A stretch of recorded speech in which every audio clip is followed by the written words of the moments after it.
ఇక శివాజీ పట్టాభిషేక మహోత్సవాన్ని హిందూ సామ్రాజ్య దినోత్సవంగా జరుపుకుంటున్నామని ఆర్ఎస్ఎస్ సంఘ చాలక్ మంతెన రామచంద్రరాజు అన్నారు. రాష్ట్రీయ స్వయం సేవక్ ఆధ్వర్యంలో హిందూ సామ్రాజ్య దినోత్సవం సందర్భంగా భీమవరం పట్టణంలో శౌర్య యాత్ర నిర్వహించారు. ఛత్రపతి శివాజీ మహారాజు తన సామ్రాజ్యానికి హిందూ సామ్రాజ్యంగా నామకరణం చేశారని తెలిపారు. ఛత్రపతి శివాజీ పరిపాలన దక్షత, సైన్య విస్తరణ, మహిళలకు రక్షణ వంటి అంశాలు నేటికి స్ఫూర్తిదాయకంగా నిలిచాయని ఆయన కొనియాడారు.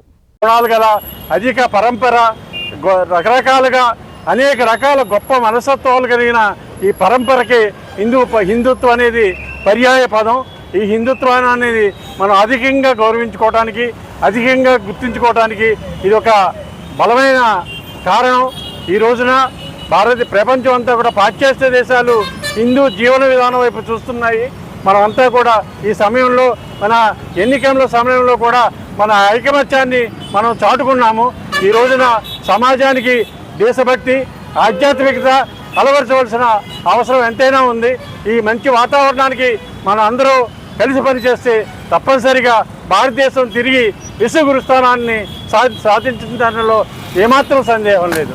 భారత్ మాతాకి జై. రారాజు 50 సంవత్సరాలు జీవించినప్పటికీ కూడా ఛత్రపతి శివాజీ మరి సామ్రాజ్యాన్ని ఏర్పాటు చేసుకోవడంలో, సైన్యాన్ని మరి కొత్త సైన్యాన్ని తయారు చేయడంలో ఒక దిట్ట అయినటువంటి రాజు. అటువంటి రాజు స్త్రీలకు ఇచ్చినటువంటి గౌరవ మర్యాదలు ఆయన చరిత్రలో నిలిచిపోయారు. అటువంటి ఛత్రపతి శివాజీ సామ్రాజ్య దినోత్సవం సందర్భంగా మరి త్రయోదశి జ్యేష్ఠ మాసంలో వచ్చే త్రయోదశి నాడు ఆయన పట్టాభిషేకం చేయడం జరిగింది. ఆ సందర్భంగా భారతదేశం అంతా అన్ని రాష్ట్రాల్లో, అన్ని పట్టణాల్లో కూడా ఈ సామ్రాజ్య దినోత్సవ మహోత్సవాలు అనేవి నిర్వహించడం